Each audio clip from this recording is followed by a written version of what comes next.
So Donald Trump rolling out a not-so-secret weapon in the final stretch of the race for the White House. His wife, Melania Trump, made a rare solo campaign appearance yesterday in Pennsylvania. Here's some of that. As Donald travels the country, he has asked some simple but very important questions. Do we want a president who is beholden to no one but you, the American people? Tony Sayegh is a Republican strategist. Julie Roginsky is a Democratic strategist, and both are Fox News contributors. Hi, guys. Hi. Good morning, Good to see you. So let me start with you, Julie. How do you think she did yesterday? I thought she did well. You know, I think the topic is a little not self-aware. I think talking about internet bullying when her husband has maybe not been the best actor in that issue, and she herself has not been a great actor in that issue, with respect to a reporter named Julia Yaffe, who wrote a profile of her that she considered to be unfair, and she, when asked about why trolls were trolling Julia Yaffe, said she brought it on herself. So, you know, I'm not sure that the Trumps, both of them, are great messengers on this issue, but it is an important topic. I wish people would take it more seriously. They've lived the attacks on both sides and have fought back. Maybe there are some things that they might regret about the way they did that, but I think it's a pretty serious issue in the country, especially when it comes to teenagers, and she was talking primarily about her son.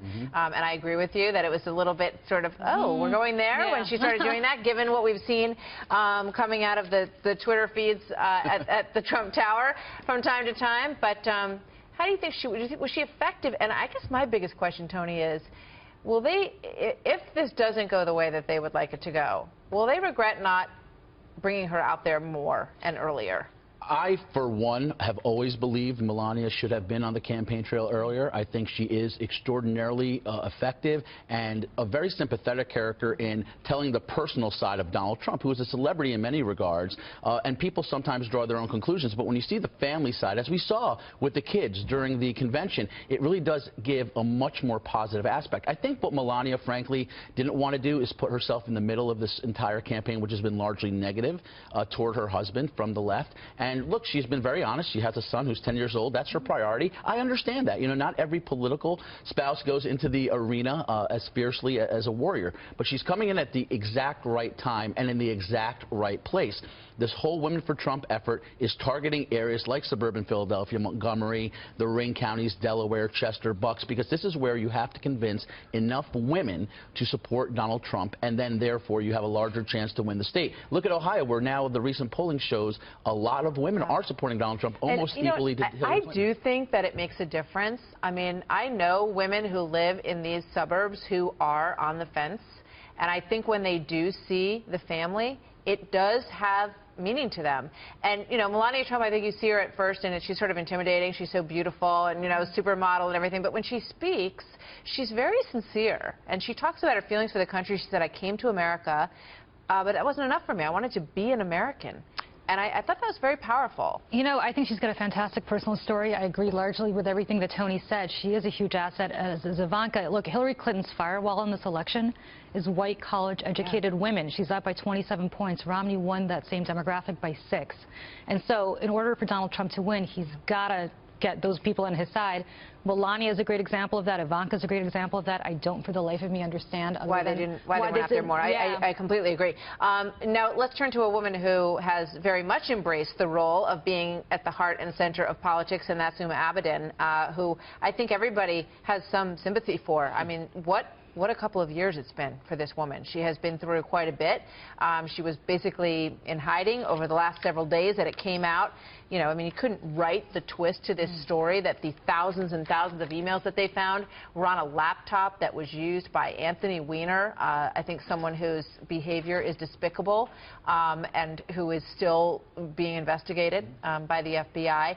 So she made an appearance last night. She did come out at a fundraiser in Washington, D.C. I think we have some video of that. But, you know, Tony, you suggest that there's more to the next shoe to drop in the Huma Abedin story, perhaps. There's absolutely no doubt, Martha. If you look at the fact that the FBI is already dismissing this idea that most of these emails are duplicates. A lot of these emails are brand new information, according to reading the tea leaves coming out from the FBI.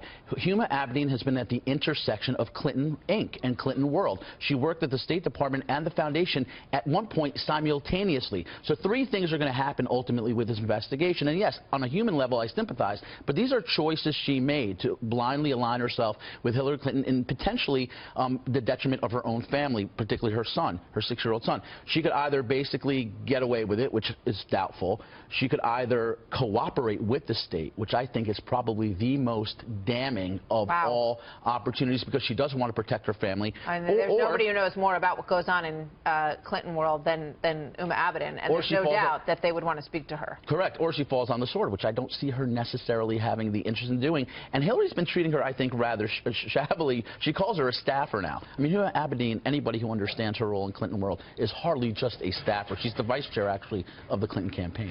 You know, I think it's really unfair to say that Huma Abedin's child is somehow there's a detriment because of Hillary Clinton. There's a detriment because his father is, I can't say words that I would want to describe his father on national television, but the reality is his father is somebody who put him in a horrible situation, was lying in bed with him while texting with a 15-year-old girl.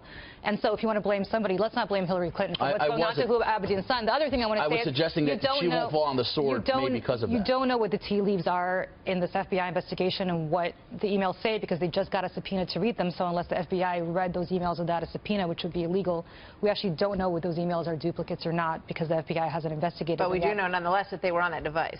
They were on that device. The question is how did they get on that device? Did Anthony Weiner put that on the device? All of our stuff is everywhere, right? With the iCloud. I mean, you know, you could think that you know where everything is, but unless you have tracked every single device, and it is surprising that the FBI wouldn't have done that and cleared every single device out of all of these people's houses is pretty interesting. But more shoes to drop, to be sure. Interesting stuff. Thank you very much. Thanks. Both of you. Thanks, Great to see you both.